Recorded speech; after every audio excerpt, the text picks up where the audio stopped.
দেখবো এবার তোমরা ওষুধ খাওয়ার কথা শুনে টিকলি কি করবে। ও মা ওষুধ খেতে রাখো তো। টিকলি ওষুধ খাবো, ওষুধ। আসো আসো আসো আসো আসো। কি ভালো খাবার মা, ওষুধটা একটা। এই পাশে দাঁড়াও তুমি। সে কি টেস্টি খাবার মা। ও সবসময় তোমার পিছনে থাকতে ভালোবাসে, একদম পায়ে পায়ে। ওই মিষ্টির মতো, মিষ্টিও ছোটবেলায় এরকম করতো। কালকে তোমাদের একটা হাসির কথা বলি, ফ্রিজ খুলেছি, ফ্রিজের মানে দরজার সাথে টিকলি উড়ে গেছে। কেন একাই? এই জন্যই তো ছোট থেকে খাওয়ানো হয়। Good girl. কোনো সমস্যা আর আছে ওষুধ? একটাই আছে সব।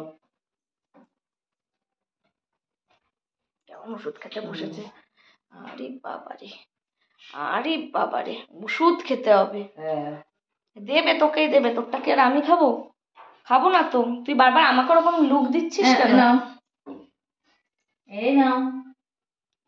এই আমি খুব ভালো খাই মা, খুব ভালো খাই। হ্যাঁ, আমরা সিরিঞ্জে করে ওষুধ খাইয়ে দিই, সুবিধা হয়। তাছাড়া কোনো আরো বাকি টিকলি 4টে ওষুধ এখন। নাও, এটা দিলাম ঠান্ডা লাগা। এলে বাবা কি ছাদ, কি ছাদ।